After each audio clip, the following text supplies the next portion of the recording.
It is true that the music industry today is dominated by streaming services.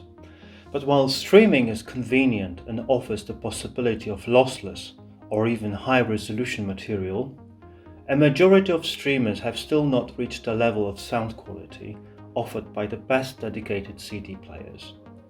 For this reason, physical formats, meaning CDs and LPs, are still often recommended over streaming by audiophile labels such as ECM, for example, even though their catalogs are available on streaming platforms in high-resolution version.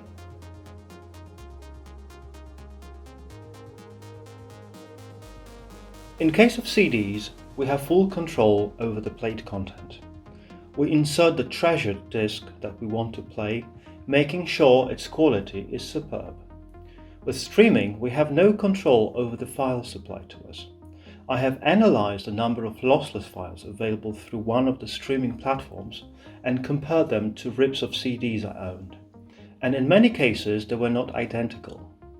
There is no universal quality standard for how streamed files are sourced and created prior to transmission. Even theoretically identical files streamed using different streaming platforms may sound different.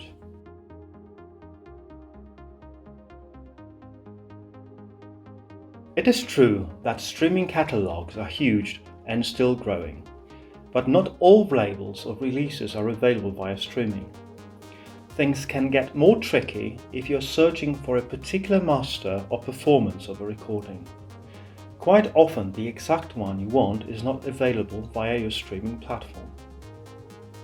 Additionally, many remasters have now been released as the labels look to try and monetize their back catalogs. But sometimes the remaster doesn't do the recording any favors, and some people still prefer the original version.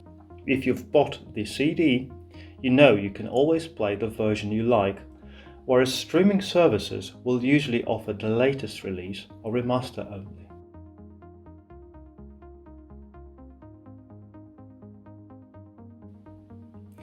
What we have recently seen is a return to the desire for owning a physical copy of the music, which enhances the whole experience and helps reinforce the listener's emotional connection with the artist.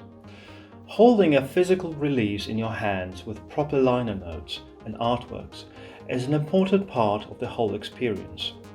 It is tangible, and this has also been a key driver in the rise of vinyl in recent years. Playing a physical disc or LP makes us focus on it more.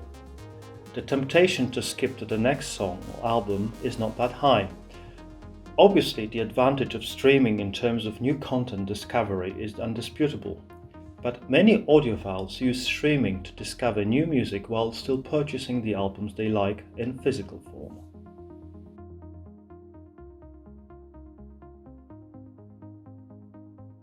Streaming services work really hard to improve the user experience with additional information and facts, but will never substitute a physical product. Which brings us to the next point. CDs are collectible, and this is an important part of the music listening hobby. Audiophiles like building their collections. They take pride in ownership and like being able to share something physical with their friends.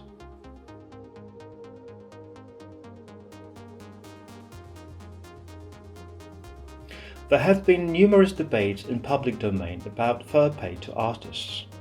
While streaming surely works fine in terms of revenue for best-selling artists, small independent labels or artists cannot rely solely on streaming as the source of income.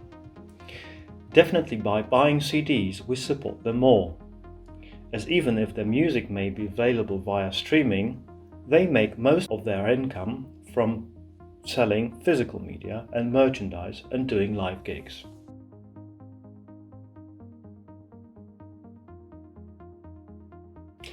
Sampling theory tells us that a CD quality signal, meaning 16-bit 44.1 kHz, will give us frequencies up to 22 kHz, so already way more than we can hear, and 96 dB of dynamic range.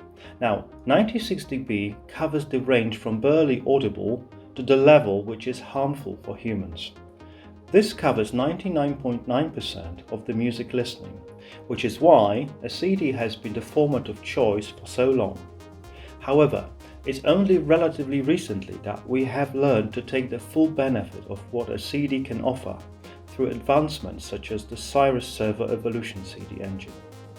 Clearly, the higher bit depths and sampling rates of high-res audio give us more data to work with, but understanding how best to use that for better audio sound is, relatively speaking, still in its infancy. What we do know is that in general, it is not the higher bit depths or higher sampling rates that improve the sound of high-res files, it is the slow roll-off filters that can be used as the consequence. Have a look at Simon's lecture on QXR DAC technology that covers this topic in more detail.